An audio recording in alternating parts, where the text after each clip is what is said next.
Because what I'm expecting and what I'm hoping is that what you receive, you will in turn share with others. You will not be able to absorb everything at one time, but by taking it, you can discuss it, you can reflect upon it, and as we talk and we read and we share, we will become better informed as to what are the things that can make a difference. You have moved from the great continent of India, and you live here now in America, which is a different society. A different society in many ways. And one of the things I would like to encourage you to do is to remember that there are many traditions and values that you grew up with, that you brought with you, that I'm going to ask you not to let go of. I was born in Jamaica, an old colonial little island, and in my country there were certain values that were taught and practiced that I have carried on with my wife and our 2 children, and I'm delighted to see that my 2 children are carrying on the traditions that we were brought up with. Yes, we are in America, and things are done in a certain way. But certain things we need to keep. Respect. We need to keep the matter of communication with family. We need more time where families sit down together, eat together, and talk together, and plan together. And one of the most important things is to plan for tomorrow. In America, we have a very individualistic society where our children think about themselves. And in America, you think of people getting old and you got to put them in an old folk home, put them in a retirement home. I was brought up in a tradition where the family was cared for by the children. But then things have changed, and we need to be aware of certain laws, and that's why I have given you some material. But each person has a little book. Does each person have that book? I'd like you to take that book out now, because in that little booklet, it's something that we distribute in our hospital, and we want each person to have one. In that little booklet, there are some thoughts and some ideas that we need to keep in mind.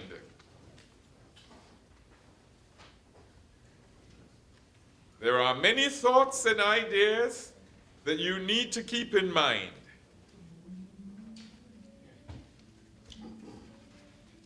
And one of the things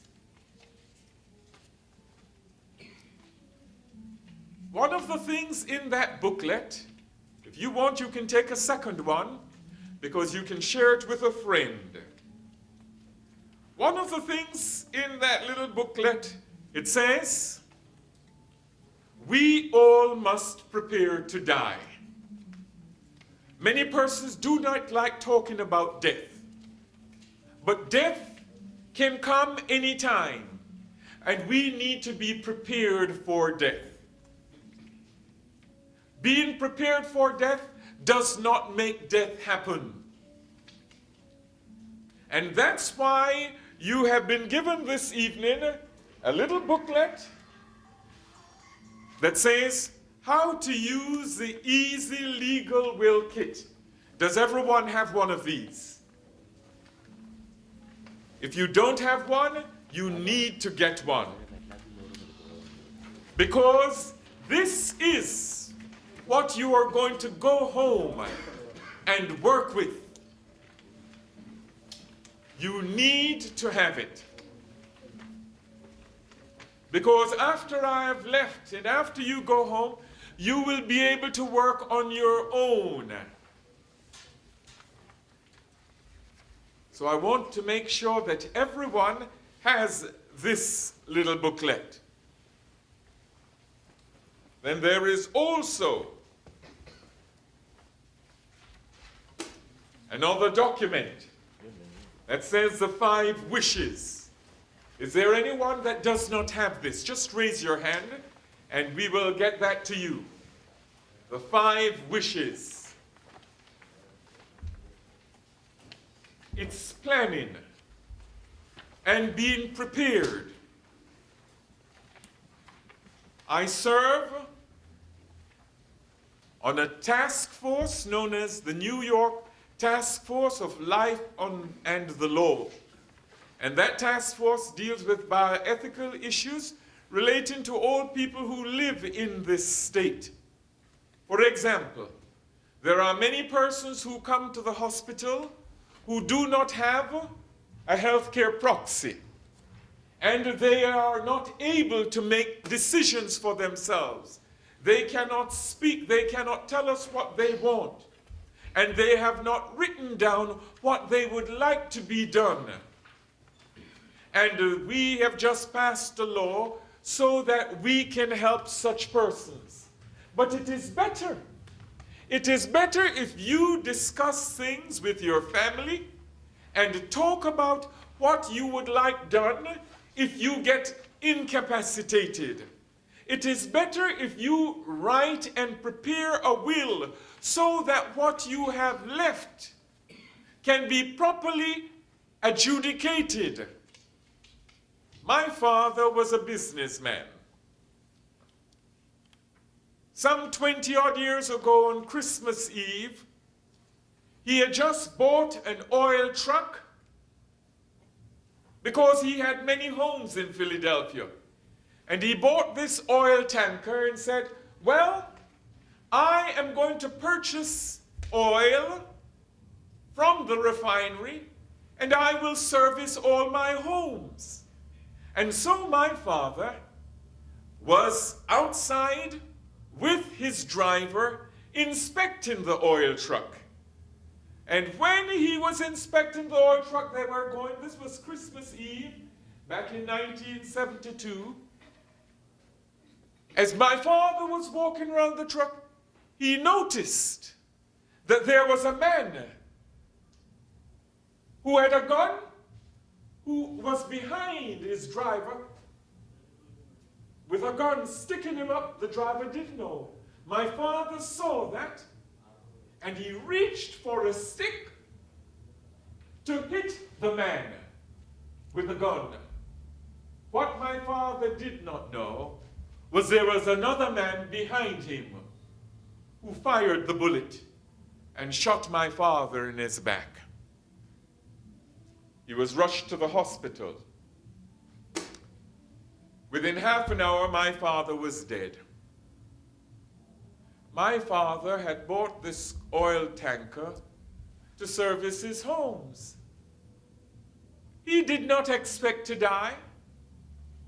He had many homes and businesses. He was now dead. But my father had prepared a will. My father had prepared a will so that his children knew what was assigned to each one. His wife knew what was going to be hers because a will was prepared. If a will was not prepared, it would go through the courts and there would be lots of hassling. I want you to understand, friends, that it is important that all of us sit down and write our wills. Sometimes we have the way of saying, oh, you know something? I don't want to do that because I don't want the children to be fighting over my property. When you write your will, they don't have to know what you're doing. It's between you and your spouse. And in this kit, there is all the steps that you need to follow. It tells you how to begin writing down all your assets, the list of your bank accounts, all the various things that you have. You need to begin doing this. My family is a little different because our family has the habit of communicating.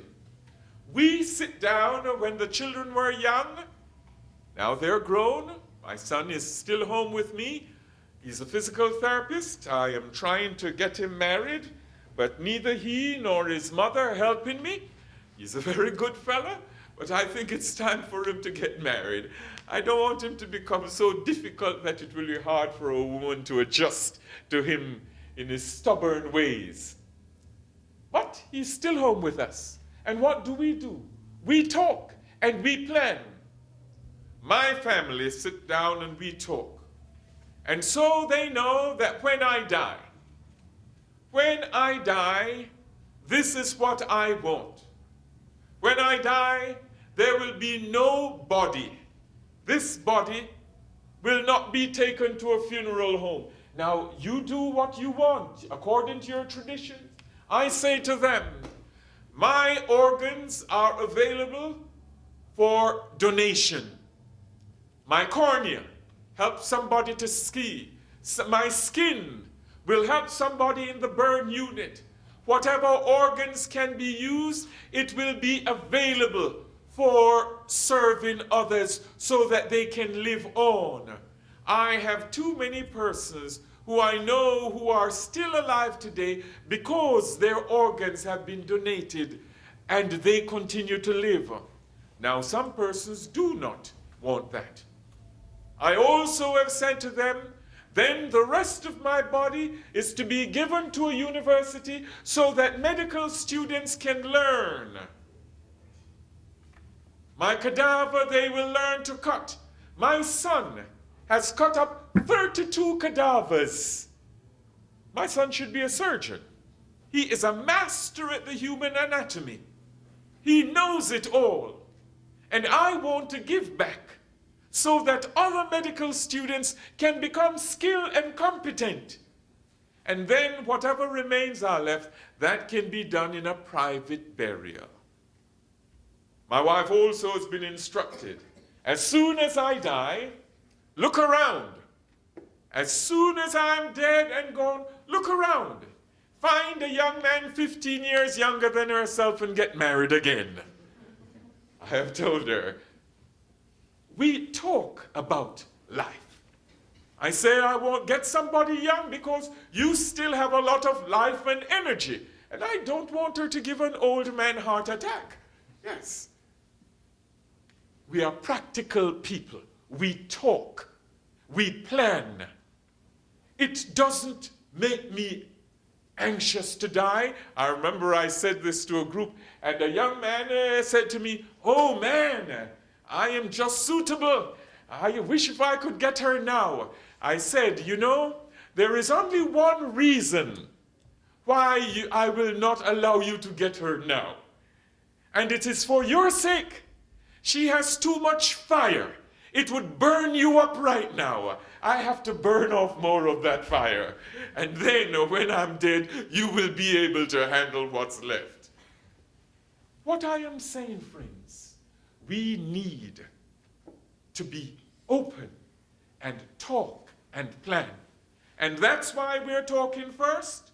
We need to plan to live well.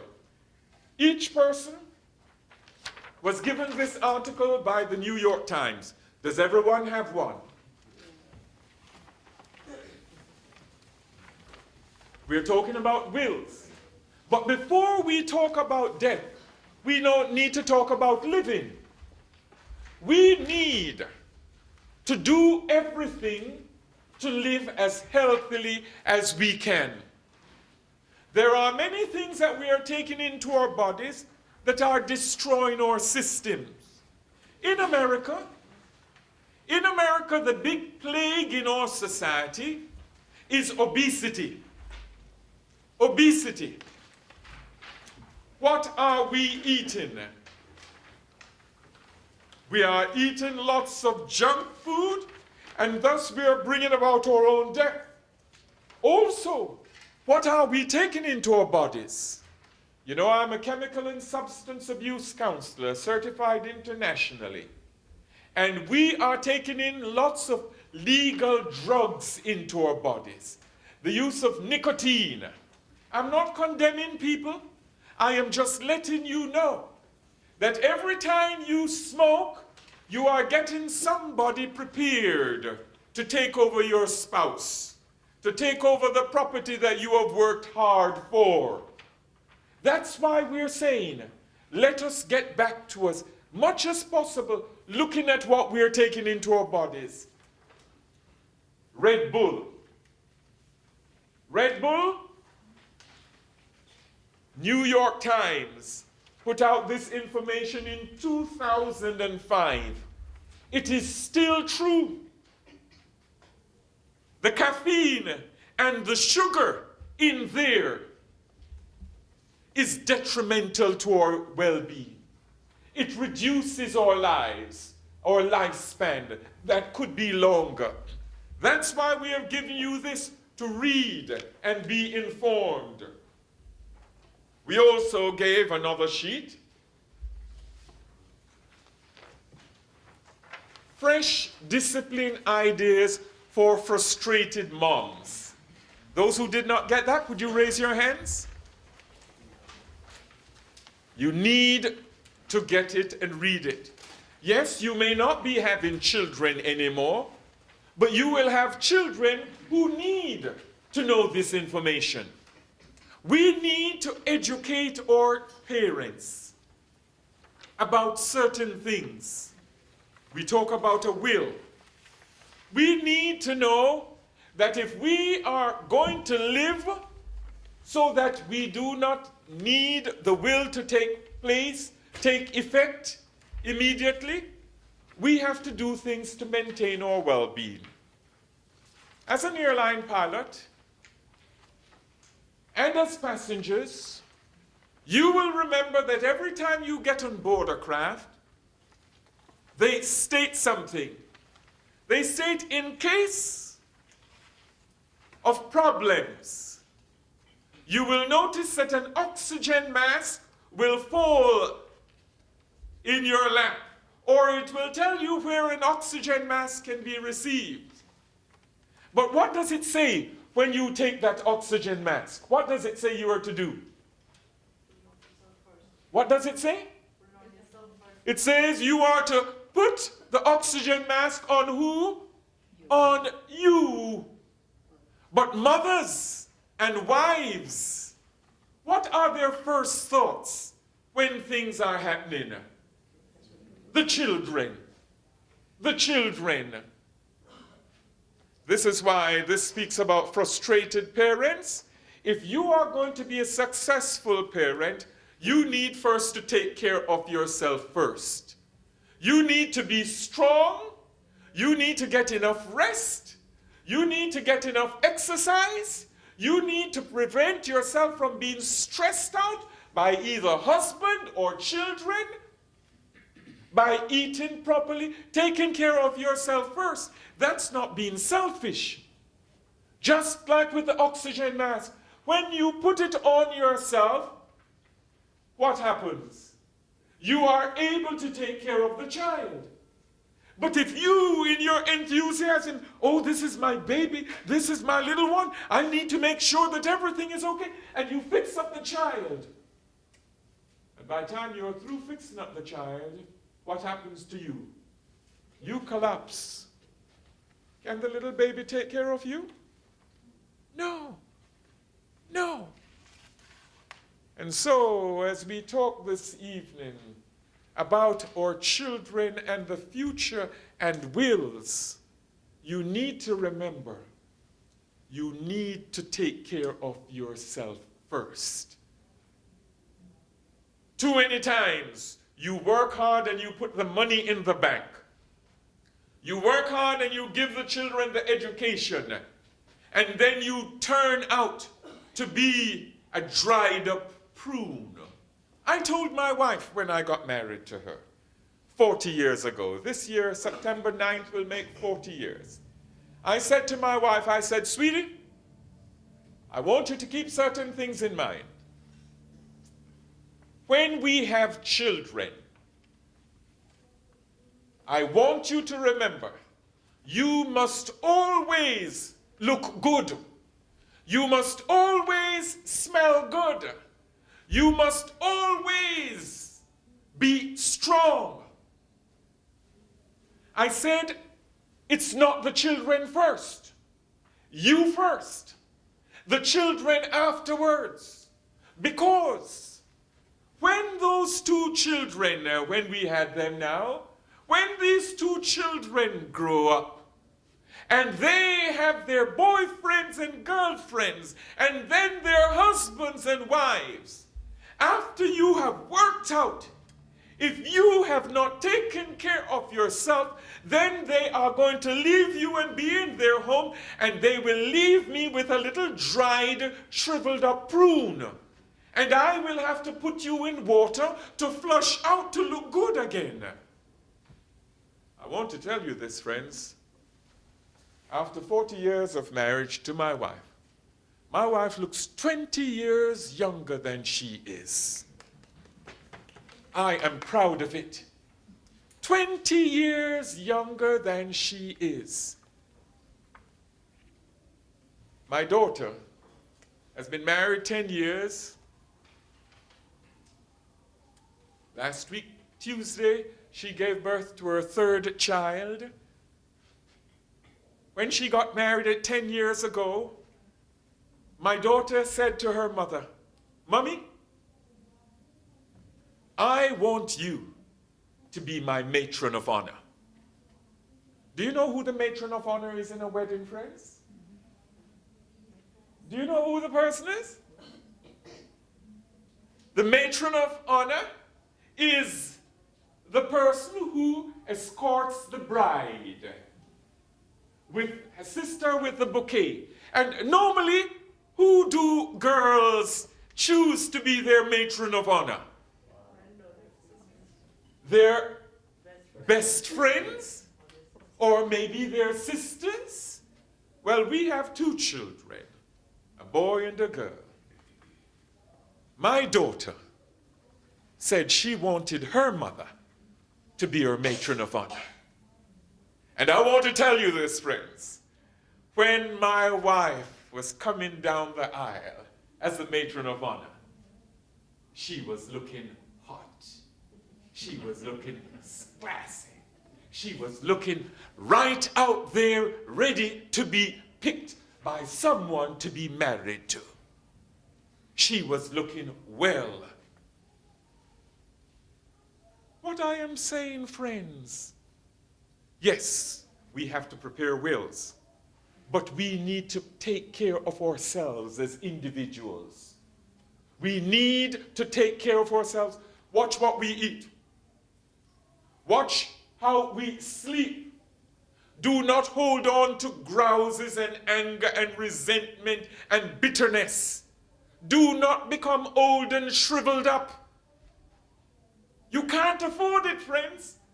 You can't afford it. If you're going to live well, that's why we have given you this.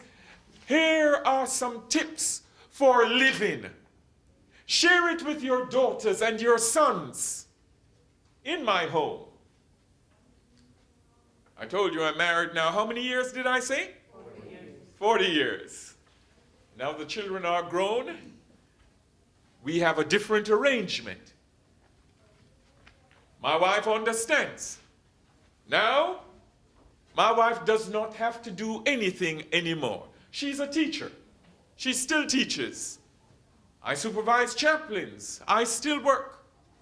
Now that the children are grown, the agreement is to my wife, "Sweetie, you don't have to do anything just as I don't have to do anything. Anything we need to do, we are going to work and get it done together. I can't cook. I can't cook. But there's one thing that I'm responsible for in the house. I wash all the dishes. I wash all the dishes. My wife complained that I do not wash it on time, but I get them washed. I get them washed. I get them washed. So most mornings about 2 o'clock, I am up washing the dishes. I am up washing the dishes. My son is a great cook. He cooks. My wife cooks sometimes. I tell her, no, you worked, you raised these children. Relax. We go and we travel and we talk and we share tips for living, helping parents to overcome various problems, planning for tomorrow, educating children. That's why I have given you this material so that you can read it. Now there is another little one. There's another little one that with cartoon on it. Did everyone get that also? If you didn't get one, get it. Because what you need to do is to discuss these things with your children. Listen to your children. Talk with your children. Communicate with your children. Yes, our children need to be aware of some of the facts that we are discussing here this evening. Then there was another one that we had, 25 tips for a big weight loss. Because, many persons come to America. They come to America and they get the American diet. The American diet, and they get the American diseases. You know, if there are any extra of those, you can get them. In China,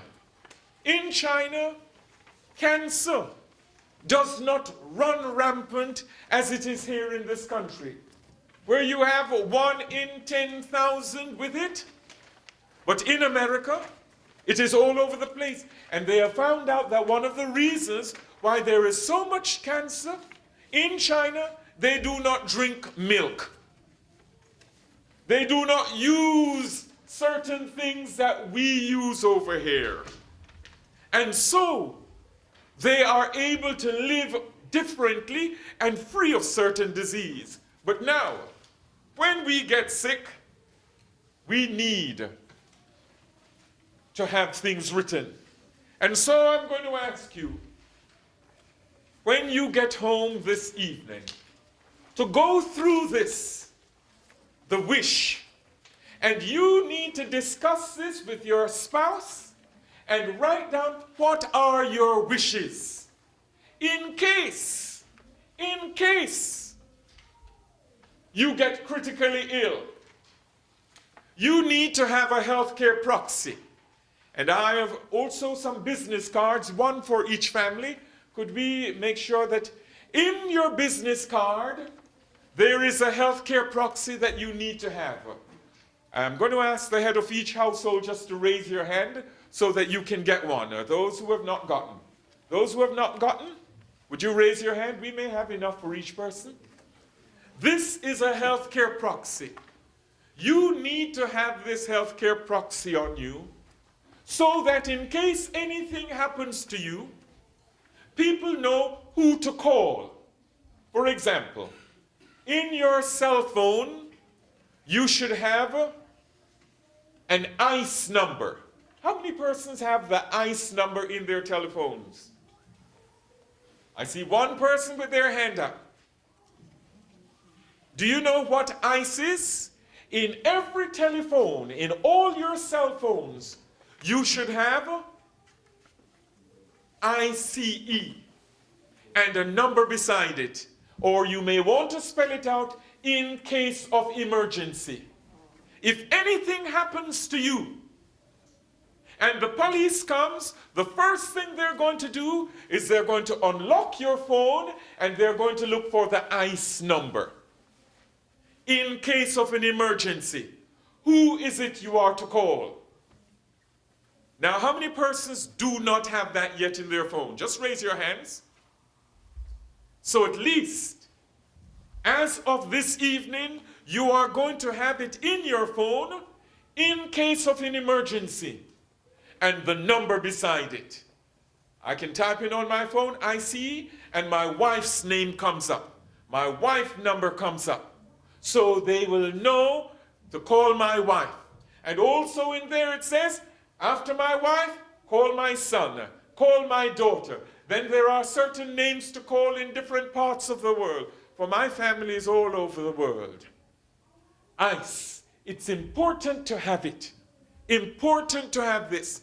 This is a healthcare proxy, whereby you need to talk with your family members and say, in case I am critically ill, I want you to be able to make certain decisions for me.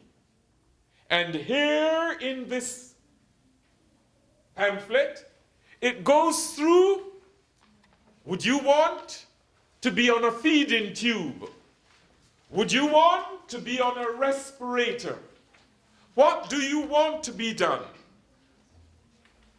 In case of an emergency, the person who is responsible to make decisions about me is my son, not my wife. My son is the one responsible, because my wife will be very emotional, and my wife will be the one to say, oh, no, do this, do that, do more, do. My son understands that he is going to be working with the physicians. If it is a protracted death, he must not allow them to cause me to go on existing. I do not want a protracted death. So my son will make certain decisions. He is a medically trained person, and he will consult. And he will talk with my wife and my children. They all understand. Yes, let daddy go. Do not spend millions of dollars, thousands of dollars, keeping him on a breathing machine. For example, if I were to come down with cancer, and I have a very serious cancer, and it has metastasized to the bones, in case I slip away, do not revive me. Why? Because in reviving a person, guess what happens most of the times? You break up their ribs. And what happens? There is more damage. So they are now on morphine, and they are on pain medication. So we need to talk as families what you want done and how it ought to be done. This is why I want you to go through this carefully, because this gives you detail.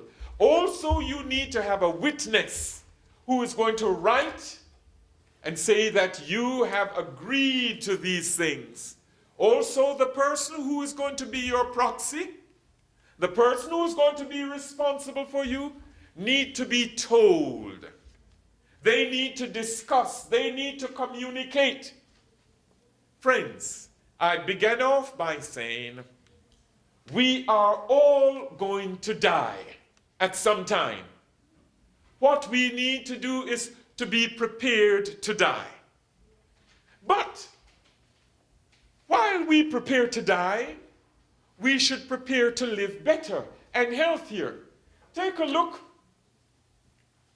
If you take a look in this little booklet, you will see that it's a little booklet that we give out in the hospital, and it says North Brooklyn Health Network. And our chaplains emphasize 3 things. Wellness. What is the next one? What's the next one? Prevention. And the next one? Healing. Wellness, prevention, and healing. You notice we did not say cure, because cure does not always come. Not everybody will overcome prostate cancer. Not everybody will overcome ovarian cancer. Yesterday I was with a patient, and she came to me, a psychiatric patient, and she came to me and she says, I need you to pray for me. I am dying. I have cirrhosis of the liver, and it is spreading all over, and I am dying. I said to her, my dear lady, I want you to remain alive until you die. In other words, Enjoy each day to the maximum. Eat well, sleep well, think well, make wise plans. Are there things that you need to do? There are some things that we need to do. For example, in this booklet, you will notice in the front of the booklet, although they're both fronts, there are two big words mentioned. What is the first one? Forgiveness. And the second one? One of the things that we all need to practice is forgiveness. I am married to my wife for 40 years because we know what it is to forgive and forgive and forgive and forgive. We have to always be forgiven, for we are human beings and we make mistakes. When you forgive and forgive, you are able to grow and grow. Because I want you to understand, everybody makes mistakes. Sometimes people discover your mistakes, sometimes they don't discover your mistakes. And what we need to practice is forgiveness. But then also in this little booklet, and this is something I'm asking you to do from today forward, every day, write down something for which you are grateful. Write down something for which you are grateful. And let other people know how much you appreciate them. Let them know what you like about them. And then, as we live each day, we can begin to plan for or dying. We plan for or dying. And here is the legal document. This relates to New York State. This legal will relates to New York State. You can use this in the back.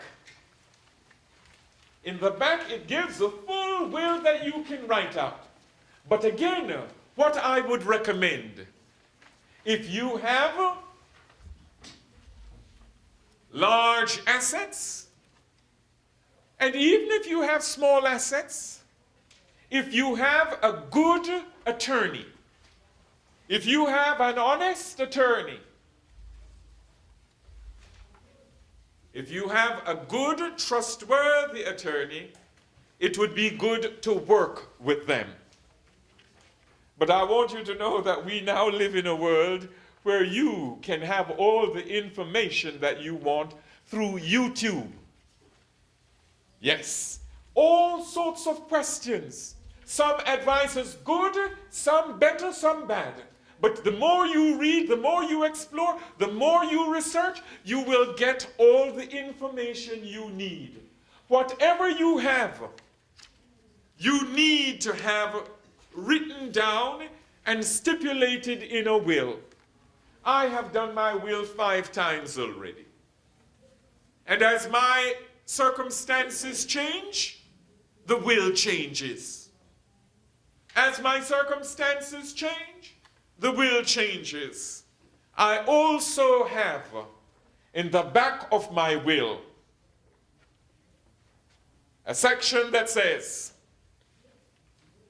and anything else that I have that is not listed will be administered and in the care of my wife.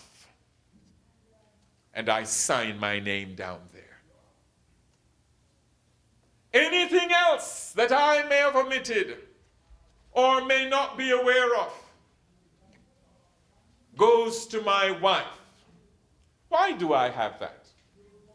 Because my sister, who is a doctor and a pediatrician, may decide, you know something, I am going to leave a house for my brother. And I may not be aware of it. I may not be aware of it. It pops up that it is left for her brother. When that is discovered, it is under my will. It's in my will. Any other assets that I may not have listed will be under the jurisdiction of my wife. This is why, friends, it's very important to have communication. Communication. And every family is different. Every family is unique. And do not allow yourself to be guided by how other families function and operate. Every family is different. You may look across at another couple and you may be tempted to say to your husband, I just wish if you were like Gupta. Or I wish you were just like Raj. Look at him. Don't do that, friends. Don't do that. You are only seeing what you see.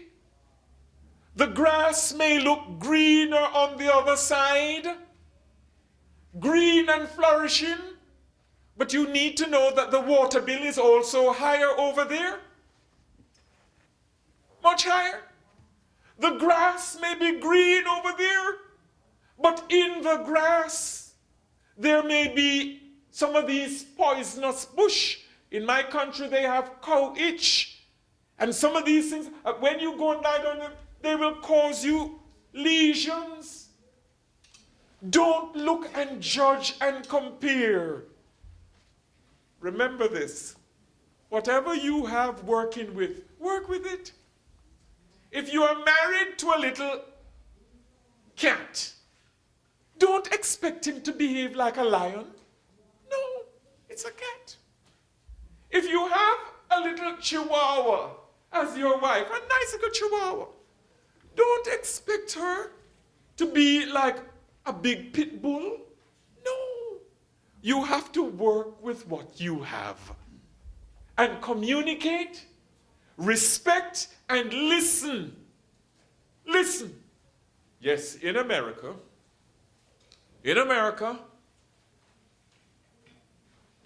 we have this women's lib stuff, and where some women, want to be independent and so forth, there is a certain point that we have to remember that we do not allow this culture to overrun our traditions. And that will vary from family to family. If it works for you, what is important is that you make plans. Because if you do not prepare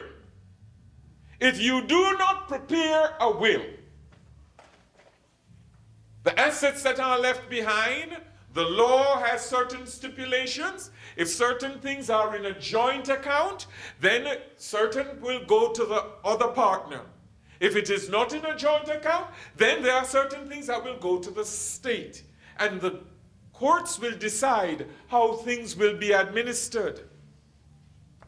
Also, there is another piece that's important to understand. My wife and I are just in the process of doing this. There comes a time when your property, when you get older, your property can become a hindrance at receiving certain benefits that the state provides. We have Medicaid and Medicare. If you have certain assets and it's in your name, within 5 years, you are not entitled to get certain things that you are entitled to, having worked. And that's why you need to get an attorney to give you advice. You need a financial counselor who will help you to transfer your assets into a limited liability corporation. It is important so that the house that you have is not in your name anymore. No. When you reach to a certain age and you are getting your Social Security and you are to get your health benefits, the government has a policy that if you have a certain amount in assets, you are not entitled to get these benefits. That's why you need to think in advance. 5 years before you are ready for your Social Security, you should begin moving your assets into the correct corporation, and you need advice for that. Because there are many persons who rush to a little fly-by-night lawyer, a lawyer who is not honest, and they lose their assets. It's important to understand that when it is moved into this instrument, you can decide it is still yours. It is still yours, but it is not in your name. And you can also decide when you die how it's going to be handled. For example, Bill Gates and Warren Buffett and these gentlemen, what have they done? They have already stipulated they're going to give Warren Buffett, the richest guy, he says he's going to give a few $1 million to each child. They're not getting his money. No. They're going to get some money so that they can start doing something for themselves. They're going to be able to start for themselves. And the rest of the money is going to be in a foundation that will be handled to do certain things. So that even after they're dead and gone, their trust is deciding what they're going to do with the profits, the interest that comes along. It will be reinvested, and so much will go into education, so much will go into museums, so much will go into churches by a plan. And there are all types of trusts. But you know, if you're going to have this done, you and your partner have to sit down together and plan together and work together. Every family does things differently. In my home, my wife works and I work. In my family, I take care of all the legal expenses, the house expenses, mortgages, and so forth. My wife's salary, she takes care of whatever food we have in the house. That's all that she takes care of. Whatever she does with her money, that's for her. I've said to her, I said, sweetie, you need to put things away so that in case, rainy day, you can have something. You know, it's very important. It's very important. My son, he takes care of the electrical bills, the light bill. So, each family plans their way. But you need to plan and know how things are going to be. So, here it is. You have your properties. You need to get it moved into a limited liability, and you need to know which one is going to work best for you depending on what you have. And your children, you can stipulate what needs to be done, because when you prepare a will, remember this, you don't know who is going to die first. The wife could die first. The husband could die first. Yes. If my wife dies, this is how we want certain things done. If I die, this is how things will be done. And so this is why it requires talking and planning and openness, communication. This is in your hand. Again, read it carefully. Read it carefully. Questions are in there. There is a glossary. I want you to flip through to the middle of it, and you will see there is a glossary. So it gives you terms about estate. What is an estate? What is a bequest? What is a guardian? For example, when our children were younger, my wife always said, you know something? I really don't want to die before the children because I don't want a mother-in-law to come to be raising the children. I said to my wife always, I said, sweetie, don't worry about that. Don't worry about that. You make sure that you live so that you live well. Because once we die, if we have not prepared a will, you have no control. And that's why we have a practice in our home. I like bone china. I like candles. From time to time, we will take out our fine dishes and we will light candles and we will sit and we will eat from our fine dishes. I'm not leaving it there for that young fellow who is 15 years younger than my wife to come and enjoy everything. No, I'm enjoying what I can while she's alive. He can come and enjoy after I'm gone. But you've got to take care of yourself. Enjoy the money you put in the bank. Make sure that you are getting the proper things for yourself. You're doing your colonoscopy. You're doing your prostate examination. Remember, doing these things are preventative. So, this little document is the beginning of your work. There are many questions that you will have. Once you have the basic answers, then you can intelligently speak with a financial consultant, speak with a lawyer. Do we have any lawyers in this group? Do we have any lawyers in your community that you are aware of? Do you have any lawyers that you are aware of? May I suggest to you that you begin a practice whereby you support one another. If there is a lawyer in your group, give him your business.